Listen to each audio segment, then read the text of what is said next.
Hi hello నమస్తే అందరికీ welcome to TSV study circle. అదేవిధంగా YouTube channel TLG studies. Okay, మన మొబైల్ యాప్ వచ్చేసేసి టీఎస్వి స్టడీ సర్కిల్. అదేవిధంగా మన యూట్యూబ్ ఛానల్ వచ్చేసేసి టీఎల్జీ స్టడీస్. ఓకే, మరి ఇక్కడ YouTube channel TLG studies, app వచ్చేసేసి టీఎస్వి స్టడీ సర్కిల్. ఓకే, దీని మీరైతే గమనించాలి. ప్రస్తుతం ఇప్పుడు లైవ్ మెంటర్షిప్ అనేటువంటిది జరుగుతూ ఉన్నది. స్కూల్ అసిస్టెంట్ తెలుగుకు, మోడల్ స్కూల్ పీజీటీ టీజీటీకి, అదేవిధంగా జూనియర్ లెక్చరర్, అదేవిధంగా డిగ్రీ కాలేజు లెక్చరర్కు, అదేవిధంగా ఆల్ ఇన్ వన్ అన్నమాట, జూనియర్ కాలేజ్ లెక్చరర్కు, అదేవిధంగా డిగ్రీ కాలేజ్ లెక్చరర్కు, అదేవిధంగా పీజీటీ టీజీటీకి స్కూల్ అసిస్టెంట్ కలిపి all in one live mentorship అయితే జరుగుతూ ఉన్నది. ఓకే, మరి ఇక్కడ ఈరోజు మనము ఏ టాపిక్ గురించి తెలుసుకుంటాము అని అంటే, ఆల్రెడీ వర్ణమాల గురించి, భాషల గురించి తెలుసుకోవడం జరిగింది. ఈరోజు ధ్వని గురించి తెలుసుకుంటాం. ధ్వని గురించి తెలుసుకుంటాం. ఓకే, ధ్వని అని అంటే రైట్, ధ్వని గురించి తెలుసుకుంటాం. ఈ ధ్వని యొక్క పుట్టుక యొక్క స్థానము ఏంటి అని అంటే నాభి. ధ్వని యొక్క పుట్టుక స్థానం నాభి. ఇక్కడ పుడుతుంది ధ్వని. ఈ ధ్వని ఇక్కడ పుడుతుంది. ఈ ధ్వని నాభి దగ్గర పుట్టినటువంటి ధ్వని ఈ ఆహార వాహిక ద్వారా ఎక్కడికి చేరుతుందని అంటే స్వరపేటికకు చేరుతుంది. ఈ స్వరపేటిక నుంచి ధ్వని ముఖయంత్రంలోని వివిధ అవయవాల ద్వారా బయటికైతే విడుదల కావడము జరుగుతుంది. ఓకే, మరి ఇక్కడ నాభి దగ్గర పుట్టినటువంటి ధ్వని ఆహార వాహిక ద్వారా స్వరపేటికకు చేరుకొని ఆ స్వరపేటిక నుంచి ముఖయంత్రంలోని వివిధ అవయవాల ద్వారా ధ్వని అనేటువంటిది విడుదల అవుతున్నది. ఓకే, మరి ధ్వని విడుదలవుతున్నది బానే ఉన్నది. మరి ఇక్కడ ముఖయంత్రము అని ఏంటి? ముఖయంత్రము అని ఏంటి? ఈ ముఖయంత్రంలో ఉన్నటువంటి అవయవాలు అంటే ఏంటి? అవయవాలు లేదా ముఖయంత్రంలోని భాగాలు అనేటిది ఇప్పుడు మనము చూద్దాం. అంటే ధ్వని అనేటువంటిది బయటికి రావాలి అని అంటే తప్పనిసరిగా ముఖయంత్రంలో ఉన్నటువంటి అవయవాలు పని చేయాలి.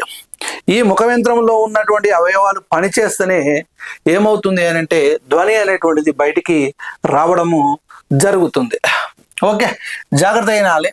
ఈ ముఖయంత్రంలో ఉన్నటువంటి అవయవాలను 3 భాగాలుగా విభజించడం జరిగింది. ఒకటి స్థానాలు, అదేవిధంగా 2 కరణాలు, 3 స్థానకరణాలు. స్థానాలు, కరణాలు, అదేవిధంగా స్థానకరణాలు. స్థానకరణాలు. ఓకే, మరి ఇక్కడ ముఖయంత్రము అని అంటే ఇక్కడ చూడండి, ఇది ముఖయంత్రం. అంటే ఈ ముఖయంత్రం అంటే ఇప్పుడు నేను మాట్లాడుతున్నటువంటి క్రమంలో కొన్ని అవయవాలేమో కదులుతున్నాయి, కొన్ని అవయవాలేమో కదలట్లేవు. మరి అవయవాలు అంటే ముఖయంత్రంలో శబ్దానికి సంబంధించినటువంటి అవయవాలే మనం ఇక్కడ పరిగణలోకి తీసుకోవాలి. ఈ చెవులను పక్కన పెట్టేసేయండి, ఈ కళ్ళు పక్కన పెట్టేసేసి మిగతా అవయవాలు అని అంటే ఇక్కడ దవడలు ఉన్నాయి, అదేవిధంగా ఇక్కడ కంఠం ఉంది, కంఠ నాళం ఉంటుంది, లోపల కంఠ బిల్లం ఉంటుంది, అదేవిధంగా ఈ పండ్లు, దంతాలు, ఈ పెదవులు, అదేవిధంగా ముక్కు, ఇవన్నీ ఏమైతే అంటే ముఖయంత్రంలో ఉన్నటువంటి అవయవాలుగా చెప్పుకోవచ్చు. ఈ ముఖయంత్రంలో ఉన్నటువంటి అవయవాలను ఏం చేశారనంటే భాషా శాస్త్రవేత్తలు 3 భాగాలుగా విభజించడము జరిగింది. ఒకటి స్థానాలు, 2 కరణాలు, అదేవిధంగా 3 స్థానకరణాలు అని చెప్పుకోవచ్చు. స్థానకరణాలు అని చెప్పొచ్చు. జాగ్రత్తగా కాన్సన్ట్రేషను చేయాలి. మరి ఇప్పుడు స్థానాలంటే ఏంది, కరణాలంటే ఏంది, స్థానకరణాలు అంటే ఏంటంటే ముఖయంత్ర అవయవంలో కదలిక లేనటువంటి భాగాలను, కదలిక లేని వాటిని ఏమంటారు అని అంటే స్థానాలు అని అంటారు. జాగ్రత్తగా గమనించి ఒక్కొక్క దాని గురించి చెప్తాను, చూడండి, జాగ్రత్తగా గమనించండి. ఫస్ట్ స్థానాలు. స్థానాలు. రైట్. ముఖయంత్ర అవయవంలో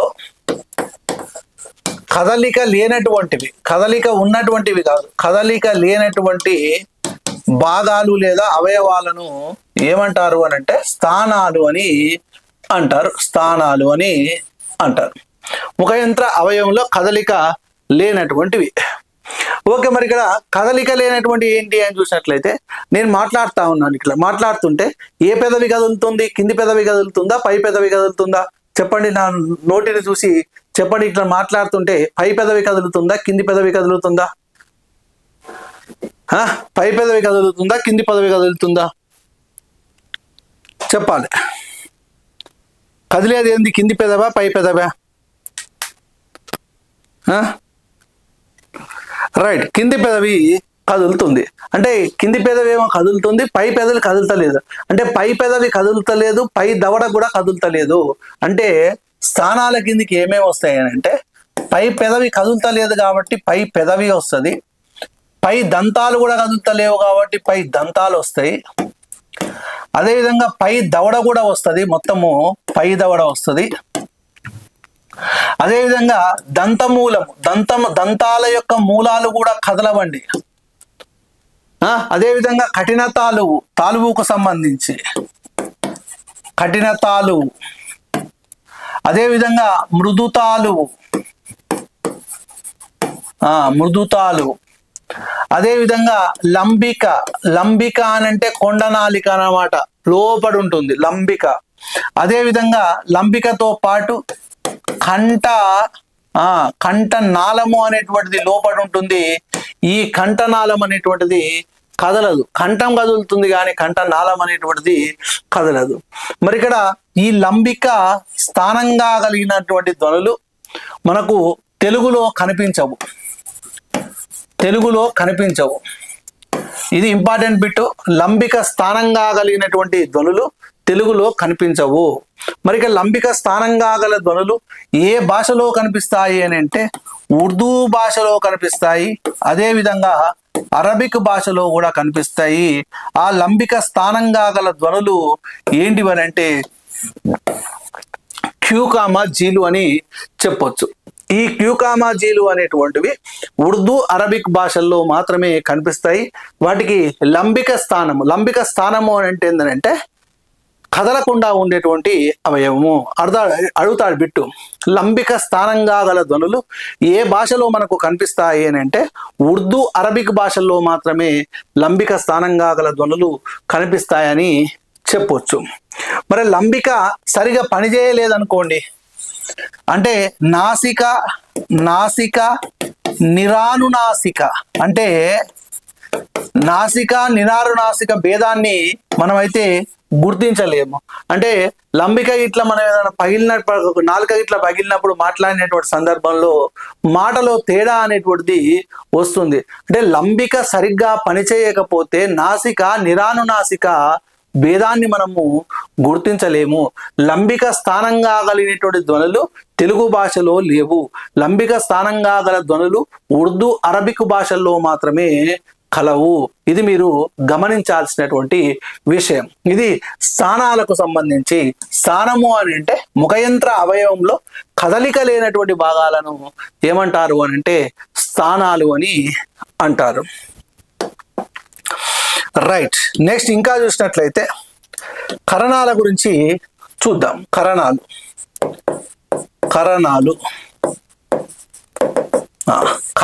అని అంటే ముఖయంత్ర అవయవంలో కదలిక గల అవయవం అంటే కదిలేవేమో కరణాలు, కదలనివేమో స్థానాలు. ఇది మీరు గుర్తుపెట్టుకోవచ్చు. ఒకటే బండ గుర్తుపెట్టుకోండి. కదిలేవి కరణాలు, కదలనివి స్థానాలు. కదిలేవి కరణాలు, కదలనివి స్థానాలు. అంటే ఈ ముఖయంత్ర అవయవంలో కదిలేటువంటివి ఏమేం కదులుతున్నాయి మనం నేను మాట్లాడుతుంటే చెప్పండి. కింది పెదవి కదులుతుంది, కింది దంతాలు కదులుతున్నాయి, కింది దవడ కదులుతుంది, నాలుక కదులుతుంది, అదేవిధంగా కంఠము కూడా కదులుతుంది.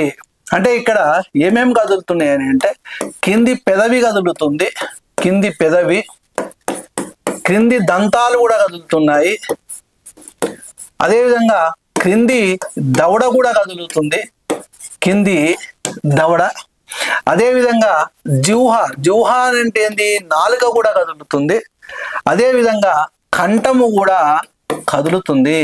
అంటే ఇవి ముఖయంత్ర అవయవంలో కదలిక కలిగినటువంటి అవయవాలుగా మనం చెప్పుకోవచ్చు. జిహ్వ అంటే నాలుక. ఈ జిహ్వ మళ్ళీ ఎన్ని రకాలుగా ఉంటుంది అని అంటే 5 రకాలుగా ఈ జిహ్వ ఉంటుంది. మరి ఇక్కడ 5 రకాలుగా జిహ్వ ఉంటున్నటువంటి సందర్భంలో ఇప్పుడు నాలికను ఈ విధంగా తీసుకున్నట్లయితే, నాలిక లోపల ఉన్నటువంటి నాలికను ఈ విధంగా తీసుకున్నట్లయితే ఇక్కడ దీన్ని ఏమంటారు అని అంటే, నాలుక యొక్క కొనను ఏమంటారు అని అంటే జిహ్వాగ్రము అని అంటారు. జిహ్వాగ్రం ఇది. తర్వాత ఇక్కడ ఈ మధ్యలో ఉన్నటువంటి దాన్ని ఏమంటారు అని అంటే జిహ్వ మధ్యము అని అంటారు. ఇప్పుడు జిహ్వకు ఇటువైపు 2 భాగాలు ఉంటాయి కదా, ఇవి దాన్ని ఏమంటారు అని అంటే జిహ్వ పార్శ్వము అని అంటారు. ఇక్కడ పక్కలను, జిహ్వ యొక్క పక్కలను ఏమంటారు అని అంటే జిహ్వ పార్శ్వము అని అంటారు. పార్శ్వం. ఓకే. మరి ఇప్పుడు నాలుకను ఇట్లా అన్నప్పుడు ఇది ఉంటుంది చూసిరా, దీన్ని ఏమంటారు అని అంటే జిహ్వ పృచ్ఛము అని అంటారు. ఇక్కడ ఉంటుంది జిహ్వ పృచ్ఛం. నాలుక మొత్తం పైకి లేపినప్పుడు కనపడేది ఏంటంటే జిహ్వ పృచ్ఛం. ఇక్కడ లోపల ఉన్నటువంటిది ఏమవుతుంది అంటే జిహ్వ మూలము అవుతుంది. జిహ్వ మూలం అంటే నాలుక మొత్తము 5 భాగాలు. ఒకటి జిహ్వాగ్రము, 2 జిహ్వ మధ్యము, 3 జిహ్వ పార్శ్వము, 4 జిహ్వ పృచ్ఛము, 5 జిహ్వ మూలము. ఇది జిహ్వకు సంబంధించినటువంటి భాగాలకు సంబంధించినటువంటి విషయం. ఓకే. స్థానాలు అంటే ముఖయంత్ర అవయవంలో కదలిక లేనటువంటి భాగాలను స్థానాలు అని అంటారు. ముఖయంత్ర అవయవంలో కదలిక ఉన్నటువంటి అవయవాలను ఏమంటారు అని అంటే కరణాలు అని అంటారు. కింది పెదవి వస్తుంది, కింది దంతాలు వస్తాయి. ఇప్పుడు మాట్లాడుతున్నటువంటి క్రమంలో కిందివే కదులుతున్నాయి కాబట్టి క్రింది పెదవి, క్రింది దంతాలు, కింది దవడ, కంఠము, జిహ్వ మళ్ళీ 5 భాగాలు. ఒకటి జిహ్వాగ్రము, జిహ్వ మధ్యము, జిహ్వ పార్శ్వము, జిహ్వ పృచ్ఛము, జిహ్వ మూలము. ఇవి జిహ్వకు సంబంధించినటువంటివి. వీటిని కరణాలు అని అంటారు. కదిలేవి కరణాలు, కదలనివి స్థానాలు. ఓకే. మళ్ళీ తర్వాత ఇంకొకటి చూద్దాం. జిహ్వ స్థాన కరణాలు అనే ఇంకొకటి. స్థానాలు, కరణాలు, స్థానకరణాలు అని అన్నా. అసలు ఈ స్థానకరణాలు అని అంటే ఏమిటి అని అంటే జాగ్రత్తగా మీరు గమనించాలి. ఏదైనా అంటే ముఖయంత్ర అవయవంలో ఒక అవయవము అనేటువంటిది, ఒక అవయవము ఒకసారి స్థానంగా పనిచేస్తుంది, ఇంకొకసారి కరణంగా పనిచేస్తుంది. ఒకసారి అంటే ఒక అవయవము, ముఖయంత్ర అవయవంలోని ఒక అవయవము అటు స్థానంగా ఇటు కరణంగా ఉపయోగపడితే దానిని స్థానకరణము అని అంటారు. అంటే ఒకసారి కదలకుండా, ఒకసారి కదిలి, అంటే అవసరం ఉన్నప్పుడేమో కదలకుండా ఉంటుంది, అవసరం లేనప్పుడేమో కదలకుండా ఉంటుంది, అవసరం ఉన్నప్పుడేమో కదులుతుంది. అంటే ఒకసారి స్థానంగా ఇంకొకసారి కరణంగా ఉపయోగపడితే ఆ అవయవాన్ని ఏమంటారు అని అంటే స్థానకరణము అని అంటారు. మరి ముఖయంత్రంలో ఒకసారి స్థానంగా ఇంకొకసారి కరణంగా ఉపయోగపడేటువంటి అవయవం ఏదైనా ఉన్నది అని అంటే అది నాదతంత్రులు అని చెప్పుకోవచ్చు. నాద తంత్రులు. ఈ నాదతంత్రులు ఎట్లా ఉంటాయని అంటే స్వరపేటికలో, అంటే కంఠంలో స్వరపేటికలో కత్తిరించినటువంటి రిబ్బన్ ముక్కల ఆకారంలో ఉంటాయి. ఇప్పుడు మనము ముఖం కడిగేటప్పుడు నాలుక ఇట్లా మనం తోమేటటువంటి సందర్భంలో 2 ఏళ్ళు పెట్టినప్పుడు అటువంటి ఇటువంటి తగులుతుంది. వాటిని ఏమంటారు అని అంటే నాదతంత్రులు. ఈ నాదతంత్రులు ప్రకంపించినప్పుడేమో నాదాలు ఉద్భవిస్తాయి, ప్రకంపించకుండా ఉన్నప్పుడేమో శ్వాసాలు ఉద్భవిస్తాయి. మళ్ళీ ఈ శ్వాసాల గురించి, నాదాల గురించి నేను మళ్ళీ తర్వాత చెప్తానండి. అంటే నాదతంత్రులు ప్రకంపిస్తే పుట్టేటువంటి ధ్వనులను ఏమంటారు అని అంటే నాదాలు అని అంటారు. ప్రకంపిస్తే అంటే కదిలినప్పుడు, కదలనప్పుడు అంటే స్థానంగా ఉన్నప్పుడేమో శ్వాసాలు ఉద్భవిస్తాయి, కదలనప్పుడేమో శ్వాసాలు, కదిలినప్పుడేమో నాదాలు. నాదతంతులు కదిలినప్పుడేమో నాదాలు, కదలనప్పుడేమో శ్వాసాలు ఉద్భవిస్తాయి. మరి ఆ శ్వాసాలు ఏంటి, నాదాలు ఏంటి అనేటువంటిది మనకు తర్వాత క్లాసులో మనము తెలుసుకుంటాం. ఓకే, అంటే ఇప్పుడు స్థానకరణాలకు ఉదాహరణ ఏంటి అని అంటే నాదతంతులు ఒకసారి కదలకుండా ఉంటాయి, ఇంకోసారి కదులుతాయి. కదలనప్పుడు ఒక తీరు, కదలనప్పుడు శ్వాసాలు, కదిలినప్పుడు నాదాలు. ఓకేనా, రైట్. మరి ఇక్కడ ఈ నాదతంతుల యొక్క అమరికను మనం చూసినట్లయితే స్త్రీలకు పురుషులకు వేరు వేరు విధంగా ఉంటుంది. పురుషులు స్త్రీలు, పురుషులకేమో నాదతంత్రులు పొట్టిగా ఉంటాయి, స్త్రీలకేమో నాదతంత్రులు పొడుగ్గా ఉంటాయి. పొడుగ్గా ఉండడం వల్ల ఏమవుతుంది అంటే ప్రకంపించేటువంటి స్వభావాన్ని ఎక్కువగా కలిగి ఉంటాయి. అంటే బాగా ప్రకంపించడం వల్ల ధ్వని బాగా బయటికి వస్తుంది. అందుకనే పురుషుల యొక్క స్వరం అనేటువంటిది గంభీరంగా ఉంటుంది. మరి స్త్రీల యొక్క నాదతంతులు పొట్టిగా ఉంటాయి కాబట్టి ప్రకంపించడానికి అవకాశం తక్కువగా ఉంటుంది. కాబట్టి స్త్రీల యొక్క గొంతు కీచుగా ఉంటుంది. ఒక్కోసారి ఇప్పుడు అబ్బాయిలు ఉంటారు, అబ్బాయిలు కూడా కొంతమంది అమ్మాయిలాగా మాట్లాడుతూ ఉంటారు. ఎందుకు రైడు అమ్మాయిలాగా మాట్లాడుతున్నాడు, ఏదో లోపం ఉన్నట్టుంది అని అనుకుంటా ఉంటారు. పురుషుడే కానీ ఆ నాదతంత్రుల అమరికలో లోపం వల్ల ఆ స్వరం అనేటువంటిది అమ్మాయిలాగా మారుతుంది. ఆ పురుషుని యొక్క గొంతులో నాదతంత్రుల యొక్క అమరిక అనేటువంటిది పొట్టిగా ఉండడం వల్ల ఆ పురుషుని యొక్క గొంతు అమ్మాయిలాగా కీచులాగా కనపడుతుంది. కొంతమంది అమ్మాయిలు అబ్బాయిలాగా మాట్లాడతారు, వాళ్ళ యొక్క నాదతంత్రులు పొడుగ్గా ఉండడం వల్ల అబ్బాయిలాగా మాట్లాడడానికి అవకాశము ఉంటుంది. అంటే స్త్రీల యొక్క నాదతంతుల కన్నా పురుషుని యొక్క నాదతంతులు కొంచెం పొడుగ్గా ఉంటాయి, పురుషుల యొక్క నాదతంతుల కన్నా స్త్రీల యొక్క నాదతంతులు పొట్టిగా ఉంటాయి. కాబట్టి ఈ స్త్రీల యొక్క గొంతు కీచుగా ఉంటుంది, పురుషుల యొక్క గొంతు ఏమో గంభీరంగా ఉంటుంది. ధ్వని బాగా వస్తుంది, ధ్వని బాగా రావడానికి అవకాశము ఉంటుంది. ఓకేనా, రైట్. ఈ అంటే స్థానకరణాల విషయానికి వచ్చినట్లయితే ఇవేండి. అంటే స్థానకరణాలు పురుషుల యొక్క అమరిక, స్త్రీల యొక్క అమరిక, నాదతంత్రులు. అదేవిధంగా స్థానాలంటే ఏందో తెలుసుకున్నాము, కరణాలంటే తెలుసుకున్నాము, స్థానకరణాలంటే ఏందో తెలుసుకోవడం జరిగింది. ధ్వని యొక్క పుట్టుక స్థానము, ధ్వని ఎక్కడ పుడుతుంది అని అంటే నాభి దగ్గర పుడుతుంది, పొట్ట దగ్గర పుడుతుంది. అది మీరు గమనించాలి. ధ్వని ఎక్కడ పుడుతుంది అంటే గొంతులో పుడుతుంది అని అనొద్దు. నాభి దగ్గర పుట్టినటువంటి ధ్వని ఈ స్వరపేటికకు చేరుకొని స్వరపేటికలో నుంచి ఈ ముఖయంత్రం ద్వారా వివిధ అవయవాల నుంచి బయటికి అనేటువంటిది పోవడానికైతే అవకాశం అయితే ఉన్నది. ఓకేనా, ఇది స్థానాలు, కరణాలు, అదేవిధంగా స్థానకరణాలు. మరి ఇప్పుడు సార్ స్థానకరణాలు కలిస్తే ఏమవుతుంది? స్థానకరణాలు కలిస్తే ఏమవుతుంది అని అంటే ప్రయత్నం అవుతుంది. స్థానకరణాల యొక్క సంయోగము ఏ విధంగా జరుగుతుందో వివరించడాన్ని ఏమంటారు అని అంటే ప్రయత్నం అని అంటారు. అంటే ధ్వన్యుత్పత్తికి స్థానకరణాలతో పాటు ప్రయత్నం కూడా అవసరము. ఇప్పుడు ఫర్ ఎగ్జాంపుల్, ఇప్పుడు ఈ పై పెదవి అనేది స్థానమా కరణమా చెప్పండి? పై పెదవి అనేది స్థానమా కరణమా? చెప్తలేరు. పై పెదవి అనేది స్థానమా కరణమా? పై పెదవి ఇంతసేపు ఉండొద్దు. పై పెదవి అనేది స్థానమా కరణమా? పై పెదవి స్థానం, రైట్. కింది పెదవి అనేది ఏమిటి? కింది పెదవి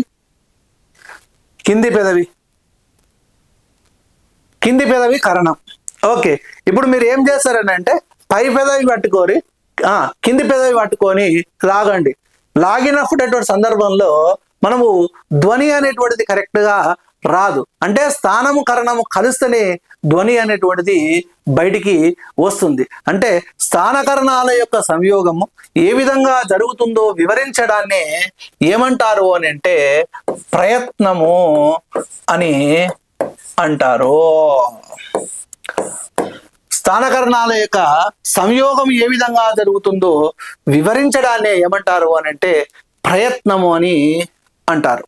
జాగ్రత్తగా కాన్సన్ట్రేషన్ చేయాలి. ఓకే, మరి ఇప్పుడు ప్రయత్నము అనేటువంటిది ఎన్ని విధాలుగా జరుగుతుంది అని అంటే 2 విధాలుగా జరుగుతుంది. ఒకటి అభ్యంతర ప్రయత్నము, ఒకటి అభ్యంతర ప్రయత్నము, 2 బాహ్య ప్రయత్నము. ఒకటి అభ్యంతర ప్రయత్నము, 2 బాహ్య ప్రయత్నం. మరి అభ్యంతర ప్రయత్నం అని అంటే ఏంది, బాహ్య ప్రయత్నం అని అంటే ఏంది అని చూసినట్లయితే ఇక్కడ మళ్ళీ ఒకసారి చూద్దాం, దేని దానికి రాసుకుందాం. అభ్యంతర ప్రయత్నము అని అంటే అభ్యంతర ప్రయత్నం, అభ్యంతర ప్రయత్నం. ఈ అభ్యంతర ప్రయత్నము అని అంటే పెదవుల నుండి జిహ్వ మూలము వరకు, పెదవుల నుండి జిహ్వ మూలము వరకు హాస్య కుహరములో, హాస్య కుహరము అని అంటే ఏంటంటే నోటి లోపడ, హాస్యము అని అంటే నోరు, ఈ నోటి లోపల జరిగేటువంటి ప్రయత్నమే ఏమవుతుంది అని అంటే అభ్యంతర ప్రయత్నం అవుతుంది. పెదవులు అని అంటే ఇవి, పెదవుల నుండి జిహ్వమూలం లోపల ఇక్కడ ఉంటుంది, ఈ జిహ్వమూల వరకు ఈ నోటి లోపల జరిగేటువంటి ప్రయత్నాన్ని ఏమంటారు అని అంటే అభ్యంతర ప్రయత్నం అని అంటారు. ఈ అభ్యంతర ప్రయత్నం అనేటువంటిది ఎన్ని రకాలుగా జరుగుతుంది అని అంటే 5 రకాలుగా జరుగుతుంది. ఒకటి స్పృష్టము, 2 ఈషత్ స్పృష్టము, ఈషత్ స్పృష్టము, 3 సంవృతము, 4 ఈషత్ సంవృతము, 5 వివృతము, 5 వివృతం. ఒకటి స్పృష్టము, అదేవిధంగా ఈషస్పృష్టము, ఈషస్పృష్టము, అదేవిధంగా సంవృతము, అదేవిధంగా వివృతం, వివృతం. రైట్, స్పృష్టము, ఈషస్పృష్టము, సంవృతము, ఈషస్ సంవృతము, వివృతం, 5 రకాలుగా ఈ ప్రయత్నం అనేటువంటిది జరుగుతుంది. ఇప్పుడు ఒక్కొక్క దాని గురించి మళ్ళీ తెలుసుకుందాం.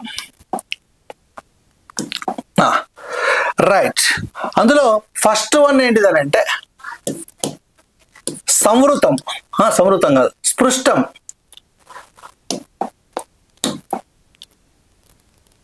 స్పృష్టం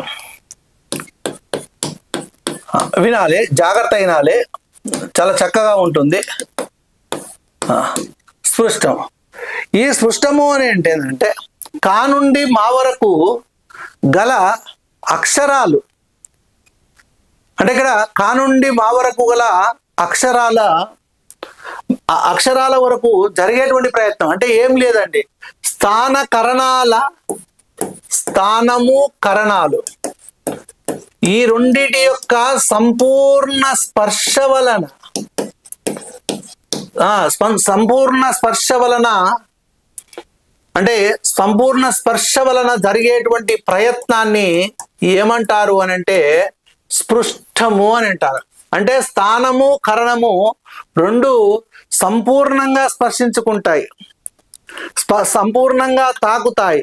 స్థానాలు కరణాలు సంపూర్ణంగా తాకినప్పుడు జరిగినటువంటి ప్రయత్నం ఉంటుంది చూసిర్రా, ఆ జరిగినటువంటి ప్రయత్నానికి ఏమని పేరు అని అంటే స్పృష్టము అని పేరు. అర్థమవుతుందా చెప్పినటువంటిది? ఎస్ఆర్ నో చెప్పండి అమ్మ, అర్థమవుతుందా అర్థమవుతలేదా? అంటే స్థానము కరణము సంపూర్ణ స్పర్శ వలన జరిగినటువంటి ప్రయత్నానికి ఏమని పేరు చెప్పండి? స్పృష్టము. చెప్తలేరు. స్పృష్టం అంటే 2 సంపూర్ణంగా కలిసినప్పుడు ఏర్పడినటువంటి ప్రయత్నానికి ఏమని పేరు అని అంటే స్పృష్టము అని పేరు. ఓకే, ఈ స్పృష్టము అనేటువంటి దానికే ఇంకొక పేరు కూడా ఉన్నది, అదే స్పర్శా ప్రయత్నము అనేటువంటి పేరు కూడా ఉన్నది. స్పర్శా ప్రయత్నము అనేటువంటి పేరు కూడా ఉన్నది. మరి ఇక్కడ స్థానాలు కర్ణాలు సంపూర్ణంగా స్పర్శించుకున్నప్పుడు, సంపూర్ణంగా స్పృశించినప్పుడు జరిగేటువంటి ప్రయత్నాన్ని స్పృష్టము అని అంటారు. మరి ప్రయత్నం జరిగితే కొన్ని ధ్వనులు పుడతాయా పుట్టవా చెప్పుర్రి. మరి ఆ ధ్వనులను ఏమంటారు అని అంటే స్పర్శాలు అని అంటారు. అంటే ఈ ప్రయత్నం వల్ల పుట్టినటువంటి ధ్వనులను స్పర్శాలు అని అంటారు. వీటికే స్పర్శాక్షరాలు అని పేరు, వీటికే స్పర్శములు అని పేరు, వీటికే స్పృష్టములు అని పేరు. అంటే జరిగినటువంటి ప్రయత్నానికేమో స్పృష్టము, స్పర్శా ప్రయత్నము అనేటువంటి పేరుంటే, ఈ ప్రయత్నము జరిగినప్పుడు కొన్ని ధ్వనులు పుడతాయి. అంటే రెండు స్థానాలు కరణాలు కలుసుకున్నప్పుడు కొన్ని ధ్వనులు పుడతాయి. ఆ ధ్వనులకు ఏమని పేరు అని అంటే స్పర్శాలు లేదా స్పర్శాక్షరాలు లేదా స్పర్శములు లేదా స్పృష్టములు అనేటువంటి పేరు ఉన్నది. మరి ఏమేమి ధ్వనులు పుడతాయి అని అంటే, కా నుండి మా వరకు ఉన్నటువంటి అక్షరాలన్నీ స్పర్శాలే. కా నుండి మా వరకు ఉన్నటువంటి అక్షరాలు అని అంటే కక్క, గగ్గ, ఇన్య, చచ్చ, జజ్జ, ఇని, తట్ట, డడ్డ, అన, తత్త, దద్ద, న, పప్ప, బబ్బ, మా. ఓకే, ఈ కా నుండి మా వరకు ఉన్నటువంటి అక్షరాలను ఏమంటారు అని అంటే స్పర్శాక్షరాలు అని అంటారు. ఇవి ఎట్లా పుడతాయి? స్థానంకరణం సంపూర్ణంగా కలిసినప్పుడు మాత్రమే ఇవి పుట్టడం జరుగుతుంది. వీటికే స్పర్శాలు లేదా స్పర్శాక్షరాలు లేదా స్పర్శములు లేదా స్పృష్టములు అనేటువంటి పేరు. ఈ జరిగినటువంటి ప్రయత్నానికి ఏమని పేరు అని అంటే స్పృష్టము అని పేరు. ఓకేనా? రైట్. ప్రయత్నం వేరు, స్పృష్టము వేరు. అదే ఆ ప్రయత్నం పేరే స్పృష్టము. ఆ రెండు కలిసినప్పుడు జరిగినటువంటి ప్రయత్నానికి స్పృష్టము అని పేరు. ఆ ప్రయత్నం వలన పుట్టినటువంటి ధ్వనులకు ఏమని పేరు అని అంటే స్పర్శాక్షరాలు అని పేరు. Okay, right. ఇది స్పృష్టముకు సంబంధించినటువంటి సమాచారం. రెండవది ఈశ స్పృష్టం. ఈశ స్పృష్టం జాగ్రత్తగా గమనించాలి. ఈశ స్పృష్టము అని అంటే ఇప్పుడు స్థానాలు అని అంటే కదిలేవా కదలనివా చెప్పాలి. స్థానాలు అని అంటే కదిలేవా కదలనివా? స్థానాలు కదలనివి, కరణాలు చెప్పాలి. కరణాలు కదిలేవి, కదలనివి స్థానాలు, కదిలేవి కరణాలు. జాగ్రత్త వినాలి. కదలనివి స్థానాలు, కదిలేవి కరణాలు. ఈ స్థానాలు కరణాలు సంపూర్ణ స్పర్శ వలన జరిగినటువంటి ప్రయత్నాన్ని స్పృష్టము అని అంటాము. ఈ స్థానాలు కరణాల యొక్క స్పర్శ పాక్షికంగా ఉన్నప్పుడు జరిగినటువంటి ప్రయత్నాన్ని ఏమంటారు అని అంటే ఈశ స్పృష్టము అని అంటారు. ఈ ఈశ స్పృష్టానికి ఇంకొక పేరు ఏం పేరు అని అంటే దుఃస్పృష్టము అని పేరు. స్థానకరణాల యొక్క స్పర్శ సంపూర్ణంగా ఉన్నప్పుడు జరిగినటువంటి ప్రయత్నం ఏమో స్పృష్టమైతే, స్థానకరణాల యొక్క స్పర్శ పాక్షికంగా ఉన్నప్పుడు జరిగినటువంటి ప్రయత్నానికి ఏమని పేరు? ఈశత్ స్పృష్టం. అది అర్థమైందా? ఇప్పుడు ఈశ స్పృష్టానికి స్పృష్టానికి ఉన్నటువంటి తేడా మీకు అర్థమైందా? అది చెప్పాలి నాకు ఫస్ట్.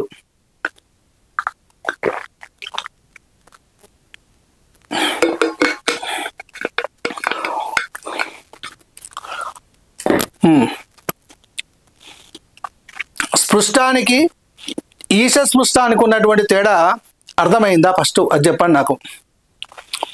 పాక్షికంగా అంటేనేమో ఈశ స్పృష్టము, సంపూర్ణంగా అంటేనేమో స్పృష్టం. ఓకే, అంటే పాక్షికంగా అంటేనేమో ఈశ స్పృష్టము, సంపూర్ణంగా అంటేనేమో స్పృష్టం. జాగ్రత్త అయినాలి. స్థానాలు కరణాలు పాక్షికంగా పుట్టినప్పుడు ఏర్పడేటువంటి ప్రయత్నాన్ని ఈశ స్పృష్టము అని అంటాము. దానికే దుస్పృష్టము అని అంటారు. ఇప్పుడు ఈ రెండు కలిసినప్పుడు పాక్షికంగా కలిసినప్పుడు కొన్ని ధ్వనులు ఉంటాయి చూసినవా, ఆ ధ్వనులను ఏమంటారు అని అంటే ఈషత్ స్పర్శాలు అని అంటారు. ఈషత్ స్పర్శాలు అని అంటారు ధ్వనులను. వాటికే ఈషత్ స్పర్శాక్షరాలు అని పేరు. ఓకే, మరి ఏముంటాయా పాక్షికంగా కలిసినప్పుడు ఏర్పడేటువంటి ధ్వనులు ఏమిటి అని అంటే యా రా లా వా. ఈ యారా లావాలను ఈష స్పర్శాలు లేదా ఈష స్పృష్టాలు అనేటువంటి పేరుతోటి పిలుస్తారు.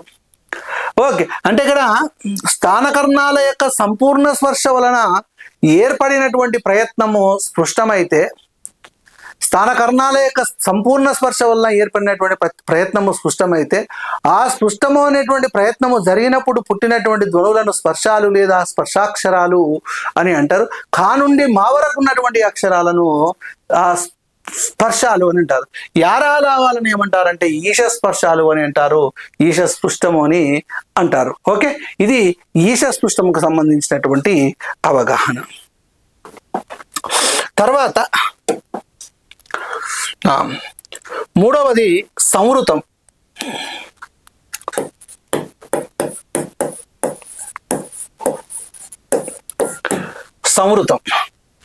సంవృతము అని అంటే ఏంటంటే జాగ్రత్త అయినాలి. సంవృతము అని అంటే ఏంటంటే హాస్యకుహరము అంటే నోరు. హాస్యకుహరము తక్కువగా తెరుచుకున్నప్పుడు జరిగేటువంటి ప్రయత్నాన్ని సంవృతము అని అంటారు. ఇక్కడ సంవృతము, ఈష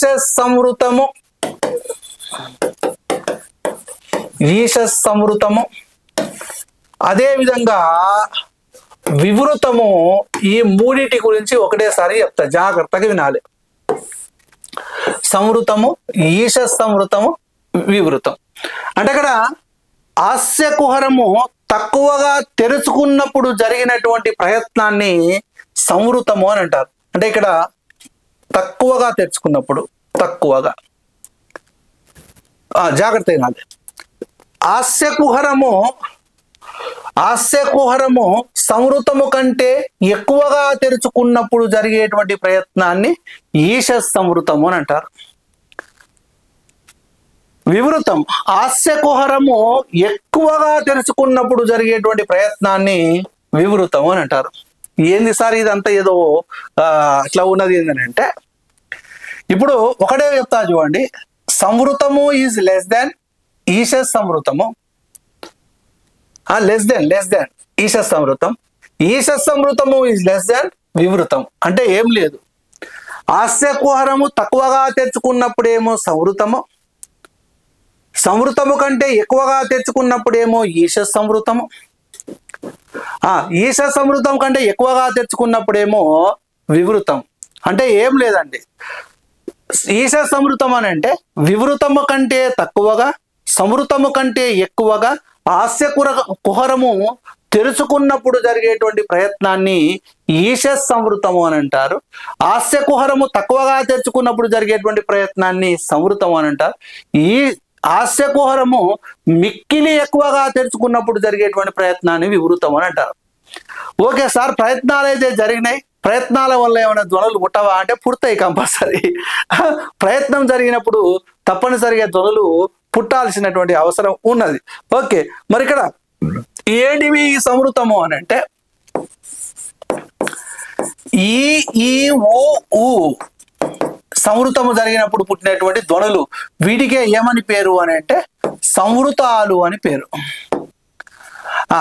ఏ ఏ ఏ ఏ ఓ ఓ వీటికేమని పేరు అని అంటే ఈష సంవృతాలు అని పేరు. తర్వాత ఆ వీటికేమని పేరు అని అంటే వివృతాలు అని పేరు. అంటే ప్రయత్నానికేమో వివృతము అని పేరు, ఇక్కడ ప్రయత్నానికేమో ఈష సంవృతము అని పేరు, ఇక్కడ ప్రయత్నానికేమో సంవృతము అని పేరు. ధ్వనులేమో ఈ ఉ ఊ అనేటువంటివి సంవృతాలు, ఏ ఓ ఓ అనేటువంటివేమో ఈశ సంవృతాలు, ఆ అనేటువంటివేమో వివృతాలు. ఓకే, ఇవి 5 రకాల ప్రయత్నాలు. ఏ ప్రయత్నము అని అంటే ఇది అభ్యంతర ప్రయత్నము. అంటే స్థానకర్ణాల యొక్క స్పర్శకు, అంటే స్థానకర్ణాల యొక్క సంయోగం ఏ విధంగా జరుగుతుందో వివరించడాన్ని ప్రయత్నము అని అంటే, ఈ ప్రయత్నము 2 విధాలుగా జరుగుతుంది. ఒకటి అభ్యంతర ప్రయత్నము, 2 బాహ్య ప్రయత్నం. ఒకటి అభ్యంతర ప్రయత్నం, 2 బాహ్య ప్రయత్నం. అభ్యంతర ప్రయత్నము అని అంటే ఏంటంటే పెదవుల నుండి జిహ్వమూలం వరకు జరిగేటువంటి ప్రయత్నాన్ని, హాస్యకుహరంలో జరిగేటువంటి ప్రయత్నాన్ని అభ్యంతర ప్రయత్నం అని అంటారు. ఈ అభ్యంతర ప్రయత్నం మళ్ళీ ఎన్ని రకాలుగా జరుగుతుంది అని అంటే 5 రకాలుగా జరుగుతుంది. ఎన్ని రకాలుగా జరుగుతుందండి? 5 రకాలుగా జరుగుతుంది. ఒకటి స్పృష్టము, 2 ఈశ స్పృష్టము, 3 సంవృతము, 3 సంవృతము, 4 ఈశ సంవృతము, 5 వివృతము. ఓకే, ఇప్పుడు ఈ సంవృతము గురించి, వీటి గురించి అభ్యంతర ప్రయత్నంలో 1 స్పృష్టము, 2 ఈశ స్పృష్టము, 3 సంవృతము, 4 ఈశ సంవృతము, 5 వివృతం. ఓకేనా, రైట్. నెక్స్ట్ రెండవది బాహ్య ప్రయత్నం. మరి ఇక్కడ బాహ్య ప్రయత్నము అని అంటే జాగ్రత్తగా గమనించాలి. బాహ్య ప్రయత్నము అని అంటే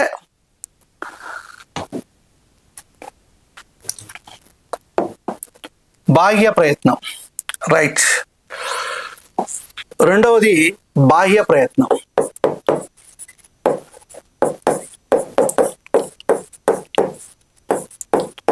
రైట్, అంటే హాస్యకుహరం యొక్క బహిర్భాగంలో జరిగేటువంటి ప్రయత్నానికి ఏమని పేరు అని అంటే బాహ్య ప్రయత్నము అని పేరు.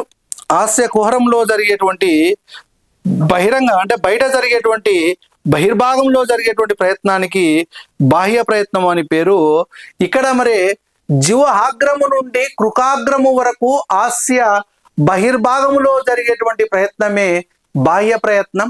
ఇది మొత్తం 11 రకాలుగా జరుగుతుంది.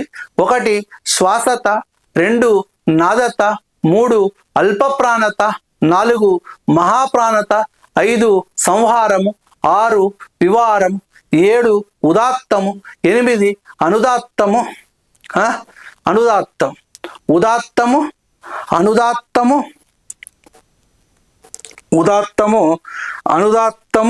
స్వరితము, ఘోషము, అఘోషము, స్వరితము, ఘోషము, అఘోషం. ఇది 11 రకాలుగా మనకు జరుగుతుంది. 11 రకాలుగా మనకు జరుగుతుంది. ఓకేనా, రైట్. ఇప్పుడు వీళ్ళు ఇంతసేపు ఉంటారు, క్లాస్ అయ్యేంత వరకు ఉంటారు, క్లాస్ అయిన తర్వాత ఫోన్లు చేస్తుంటారు. ఓకే, పోనీయండి. మళ్ళీ ఒకసారి చూద్దాం. బాహ్య ప్రయత్నం అని అంటే ఒకసారిగా చూద్దాం. అదే ఈ ఫోను ఆఫ్ చేస్తున్నా. రైట్, హాస్యకుహరము బహిర్భాగములో జరిగేటువంటి ప్రయత్నము, బహిర్భాగములో జరిగే ప్రయత్నము, హాస్యకుహరము బహిర్భాగములో జరిగేటువంటి ప్రయత్నమే ఏమవుతుంది అని అంటే బాహ్య ప్రయత్నం అవుతుంది. ఈ బాహ్య ప్రయత్నము అని అంటే జిహ్వాగ్రము అని అంటే ఏంది? జిహ్వ యొక్క మొదటి భాగం, జిహ్వాగ్రము నుండి కృకాగ్రము అని అంటే ఏంది? మెడ వెనక భాగం అని, మెడ వెనక భాగాన్ని కృకాగ్రము అని అంటారు. జిహ్వాగ్రము నుండి కృకాగ్రము వరకు హాస్యము అని అంటే ఏంది? నోరు యొక్క బహిర్భాగంలో జరిగేటువంటి ప్రయత్నాన్ని ఏమంటారు అని అంటే బాహ్య ప్రయత్నం అని అంటారు.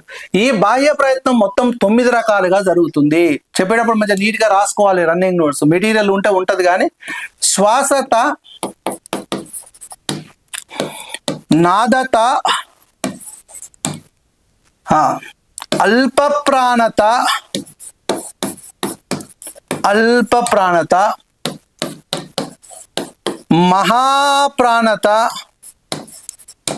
మహాప్రాణత, సంవారము, వివారము, వివారము, ఉదాత్తము, అనుదాత్తము, స్వరితము, ఘోషము, అఘోషము. ఇవి 11 రకాలుగా ప్రయత్నము జరుగుతుంది.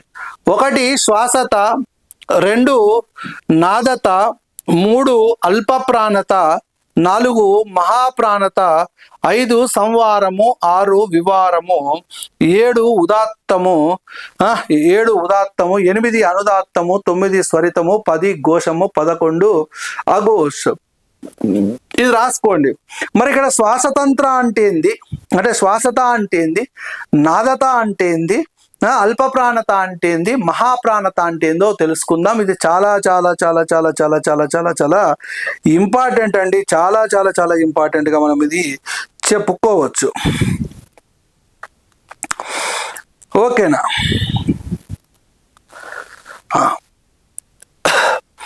మరి ఇక్కడ శ్వాసత అంటే ఏంది, నాదత అంటే ఏంది ఒకసారి మనము చూద్దాం. ఫస్ట్ శ్వాసత గురించి చూద్దాం.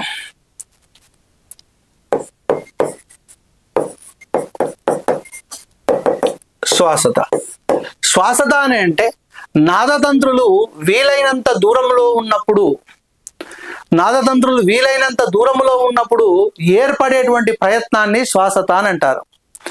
అంటే నాదతంత్రులు దగ్గరగా వచ్చినప్పుడు కాదు, వీలైనంత దూరంగా ఉన్నప్పుడు ఏమవుతుంది, కదలకుండా ఉంటది. అప్పుడు ఆ ప్రయత్నాన్ని ఏమంటారు అని అంటే శ్వాసత అని అంటారు. అప్పుడు ఆ ప్రయత్నం వలన పుట్టినటువంటి ధ్వనులను ఏమంటారు అని అంటే శ్వాసాలు అని అంటారు. ఈ శ్వాసాలకే ఇంకొక పేరు ఏం పేరు అని అంటే కఠిన వ్యంజనాలు అని పేరు. కఠిన వ్యంజనాలు అని పేరు. అంటే నాదతంత్రులు వీలైనంత దూరంగా ఉన్నప్పుడు, ఇప్పుడు నాదతంత్రులు ఇవి ఉన్నాయి, ఇవి దూరంగా ఉన్నప్పుడు ఏర్పడినటువంటి ప్రయత్నాన్ని ఏమంటారు అని అంటే శ్వాసత అని అంటారు. శ్వాసత.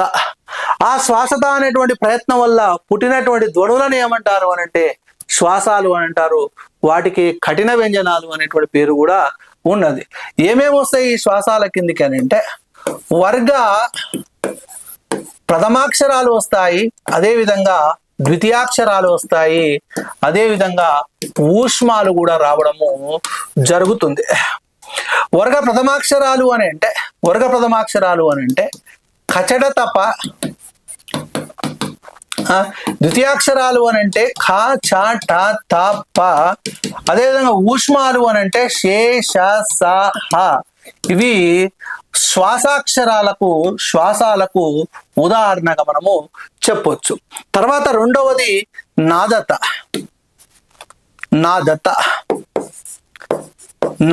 అని అంటే నాదతంత్రుల యొక్క ప్రకంపనము ఫలితంగా ఏర్పడేటువంటి ప్రయత్నాన్ని ఏమంటారు అని అంటే నాదత అని అంటాం.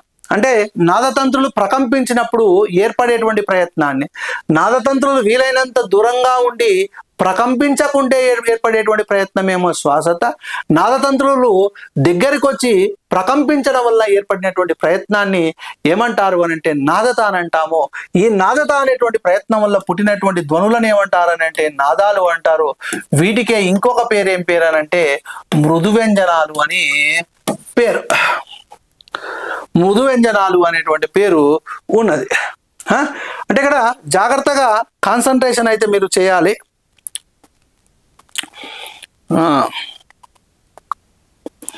రైట్.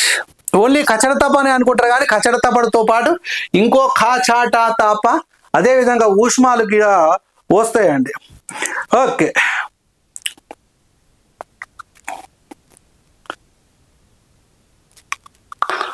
ఇది నాదాలు అని అంటే ఏంటంటే నాదతంత్రుల యొక్క ప్రకంపనము ఫలితంగా ఏర్పడేటువంటి ప్రయత్నాన్ని నాదత అని అంటారు. ఆ ప్రయత్నం వల్ల పుట్టినటువంటి ధ్వనులను ఏమంటారు అని అంటే నాదాలు అని అంటారు. ఓకే. ఈ నాదాల కిందకి ఏమేమి వస్తాయి అని అంటే వర్గ, తృతీయ, చతుర్థ, పంచమాక్షరాలు, పంచమాక్షరాలు, అంతస్తాలు, అచ్చులు అన్నీ వస్తాయనంట దీంట్లో. అంటే వర్గ తృతీయాక్షరాలు అని అంటే గజడదబ, వర్గ చతుర్థాక్షరాలు అని అంటే ఘా ఝా డా దా బా, వర్గ పంచమాక్షరాలు అని అంటే అనునాసికాలు అనంటే ఇన్యా ఇని అవన్నీ వస్తాయి. ఇన్యా ఇని అనా నా మ. అంతస్తాలు అని అంటే యారాలావ, అచ్చులు అంటే అన్నీ. అంటే ఇవన్నీ నాదాల కిందికి రావడము జరుగుతుంది. అంటే ఇవి కచడ తప్ప ఖచట తప్ప శేషాసాలేమో శ్వాసాలు అవుతాయి. ఈ వర్గ తృతీయాక్షరాలు, చతుర్థాక్షరాలు, పంచమాక్షరాలు, అంతస్తాలు, అచ్చులేమో ఏమైతాయనంటే నాదాలు అయితే. ఓకేనా, రైట్. తర్వాత అల్ప ప్రాణత గురించి తెలుసుకుందాం. అల్ప ప్రాణత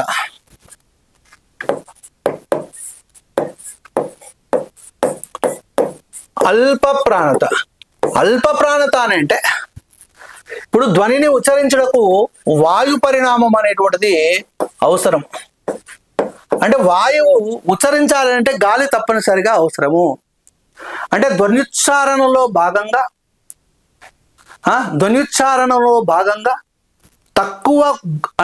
తక్కువ అంటే స్వల్ప వాయు పరిణామము, అంటే తక్కువ వాయు పరిణామం ద్వారా ప్రయత్నము జరిగితే ఆ ప్రయత్నాన్ని ఏమంటారు అంటే అల్ప ప్రాణత అని అంటారు. అంటే తక్కువగా వాయువు తీసుకొని ప్రయత్నం జరిగిందనుకోండి, దానిని అల్ప ప్రాణత అంటారు. ఆ ప్రయత్నం వలన పుట్టినటువంటి ధ్వనులను ఏమంటారు అంటే అల్ప ప్రాణులు అని అంటారు. ఏమేమి వస్తాయి అంటే వర్గ ప్రథమాక్షరాలు వస్తాయి, వర్గ తృతీయాక్షరాలు వస్తాయి, వర్గ పంచమాక్షరాలు వస్తాయి, ఊష్మాలు వస్తాయి, అంతస్తాలు వస్తాయి, అదేవిధంగా అచ్చులు వస్తాయి. ఇవన్నీ ఏమవుతాయంటే అల్ప ప్రాణులు అని అంటే ధ్వన్యుచ్చారణలో భాగంగా స్వల్ప వాయు పరిమాణము ఉపయోగించుకొని ప్రయత్నము ఏర్పడితే ఆ ప్రయత్నాన్ని అల్ప ప్రాణత అంటారు. ఆ అల్ప ప్రాణత అనేటువంటి ప్రయత్నం వలన పుట్టినటువంటి ధ్వనులను అల్ప ప్రాణులు లేదా అల్ప ప్రాణములు అని అంటారు. అల్ప ప్రాణులు అంటారు. తర్వాత మహాప్రాణత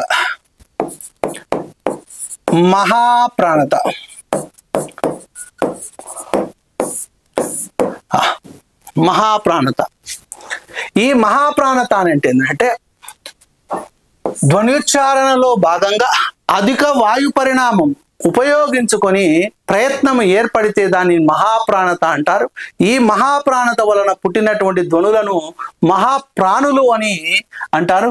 ఏమేమి వస్తాయి అంటే వర్గ ద్వితీయాకామ చతుర్థాక్షరాలు వస్తాయి. వర్గ ద్వితీయాకామ చతుర్థాక్షరాలు ఖ ఛ ఠ థ ఫ ఘ ఝ ఢ ద భ. వీటినే ఏమంటారు అని అంటే మహాప్రాణాలు లేదా మహాప్రాణులు అని అంటారు. మహాప్రాణములు లేదా మహాప్రాణులు అని అంటారు. ఓకే, మరి ఇక్కడ ఇది మహాప్రాణులకు సంబంధించి. తర్వాత సంవారము అని అంటే ఏంటి, వివారము అని అంటే ఏంటంటే సంవారము అని అంటే ఏంటంటే ఉచ్చరించేటప్పుడు తక్కువ గాలి ఏర్పడి ఉచ్చరిస్తే దాన్ని సంవారము అని అంటాం. ఎక్కువ గాలి ఏర్పడి ఉచ్చరిస్తే దాన్ని ఏమంటారు అని అంటే వివారం అని అంటారు. ఈ సంవారము వివారము అనేటువంటిది ఈ గలము యొక్క సంకోచ వ్యాకాచాలకు సంబంధించినటువంటివి కానీ ఇక్కడ ధ్వనులు అనేటువంటి పుట్టడం అనేటువంటిది ఏది ఉండదు. ఓకే, అంటే ఇక్కడ సంవార వివారాలకు సంబంధించి సంవారము, అదే విధంగా వివారం. సంవార వివారాలు అనేవి గలము యొక్క సంకోచ వ్యాకోచాలకు సంబంధించి తక్కువ గాలి ఏర్పడి ఉచ్చరిస్తే సంవారం, ఎక్కువ గాలి ఏర్పడి ఉచ్చరిస్తే వివారం. తర్వాత ఉదాత్తం రైట్. ఈ ఉదాత్తం అనేది అనుదాత్తం అనేది అదే విధంగా స్వరితం. ఈ మూడింటి గురించి చూసినట్లయితే ఉదాత్తము, అనుదాత్తము, స్వరితం. ఇప్పుడు ఈ ఉదాత్తమైనా కానీ, అనుదాత్తమైనా కానీ, స్వరితమైనా కానీ ఈ అరణ్యకాలలో, వేదాలలో మంత్రాలను ఉచ్చరించేటువంటి సమయంలో ఈ ప్రయత్నం అనేటువంటిది జరుగుతుంది. అంటే మధ్య మంత్రాలను ఉచ్చరిస్తారు, స్వేహ ఇట్లాంటివి అనమాట. అంటే మనకు మంత్రాలను ఉచ్చరించేటువంటి సందర్భంలో ఈ ప్రయత్నం అనేటువంటిది జరుగుతున్నది అనేటువంటిది చెప్తున్నారు. మరి ఉదాత్తం అంటే ఏంది, అనుదాత్తం అనేటువంటిది, స్వరితం అంటే ఏంటంటే ఇక్కడ సంవారము కానించి అఘోషం వరకు ఇవి గలాలకు సంబంధించి, గలానికి సంబంధించి సంకోచ వ్యాకోచాలు ప్రయత్న ప్రేరితమైనటువంటి వావి ఏ విధంగా తిరుగుతుంది వాటి గురించే కానీ ఇక్కడ ధ్వనులు అనేటువంటివి ఇవి ఉండవండి.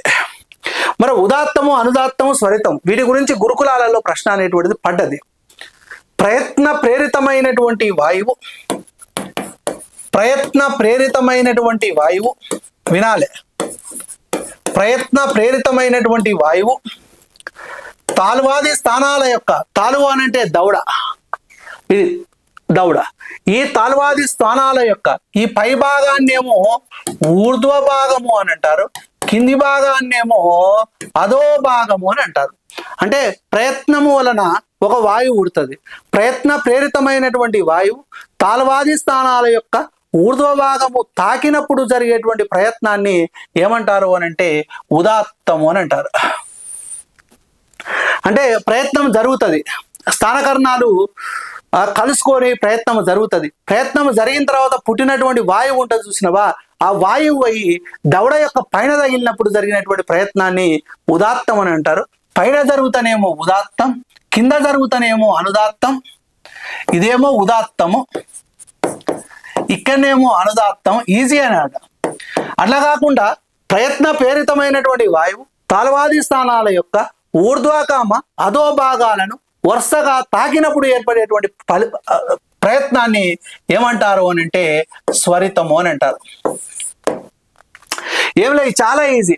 ఊర్ధ్వ భాగాన్ని తగిలినప్పుడేమో ఉదాత్తం, అధో భాగాన్ని తగిలినప్పుడేమో అనుదాత్తం, రెండింటిని వరుసగా తగిలినప్పుడు అది ఏమవుతుంది అంటే స్వరితము.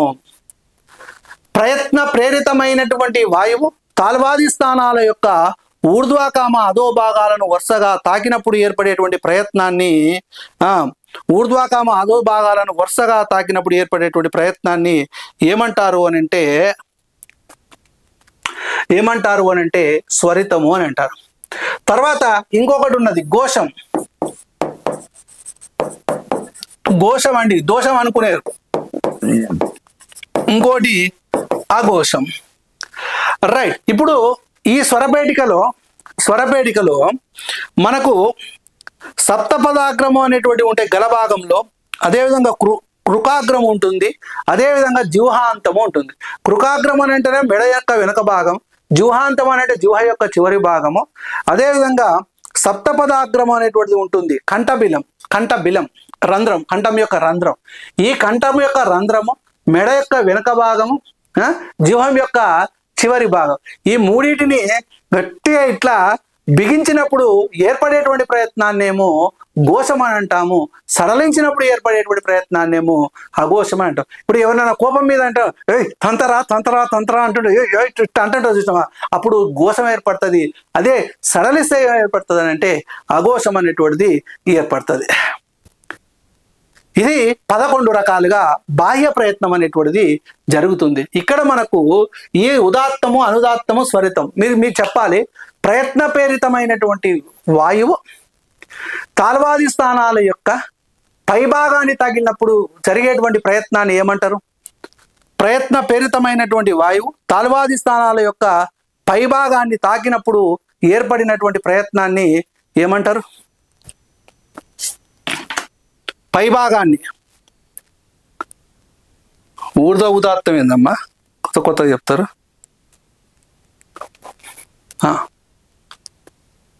పైభాగాన్ని తగిలినప్పుడు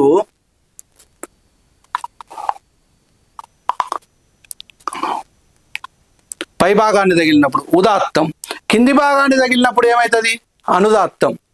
కింది భాగాన్ని తగిలినప్పుడేమో అనుదాత్తం, పై భాగాన్ని తగిలినప్పుడేమో ఉదాత్తం, కింది భాగాన్ని తగిలినప్పుడేమో అనుదాత్తం, వరుసగా ఊర్ధ్వకామ అధో భాగాలను వరుసగా తగిలినప్పుడేమో స్వరితం, కృకాగ్రము, సప్తపదాగ్రము, జిహ్వాంతములను బిగించినప్పుడు ఏర్పడేటువంటి ప్రయత్నం ఘోషం, సడలించినప్పుడు ఏర్పడేటువంటి ప్రయత్నం ఏంటంటే అఘోషము.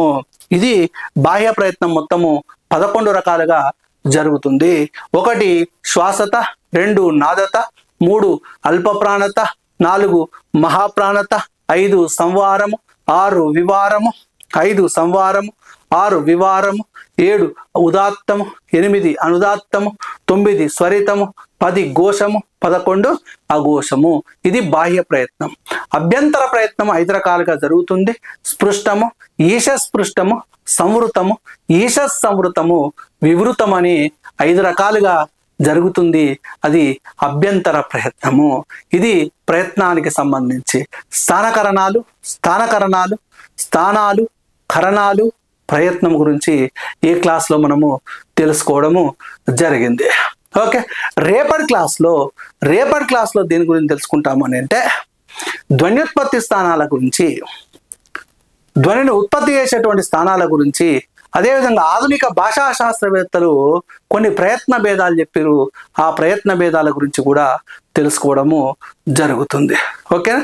తర్వాత తత్సమాలు, తద్భవాలు, దేశ్యాలు, గ్రామ్యాలు, అన్యదేశ్యాలు, వీటి గురించి గ్రామంలో చక్కగా తెలుసుకుంటాము. ఓకే, యూట్యూబ్లో ఈరోజు లాస్ట్ ఇక క్లాసు, రేపటి నుంచి యూట్యూబ్లో క్లాస్ ఉండదు. మీకు కావాలనుకుంటే మరి టీఎస్వి స్టడీ సర్కిల్ అనేటువంటి యాప్లోకి వెళ్ళి క్లాసులు అయితే మీరు చూడండి. అంటే ఇక్కడ ఈ స్కూల్ అసిస్టెంట్కు సంబంధించినటువంటి ఈ వ్యాకరణం క్లాసులు అయితే ఇప్పటి నుంచి యూట్యూబ్లో మనకు కనపడవండి. ఓకేనా, రైట్. అంటే మీకు కావాలనుకుంటే మరి హెచ్జిటికి సంబంధించినటువంటి క్లాసులు యూట్యూబ్లో రెగ్యులర్గా చెప్తాను, కానీ స్కూల్ అసిస్టెంట్కి సంబంధించినటువంటి క్లాసులు కావాలి అనుకుంటే మనకు టీఎస్వి స్టడీ సర్కిల్ అనేటువంటి యాప్ ఉంటుంది. ఆ యాప్లో మీరైతే చూసుకోండి.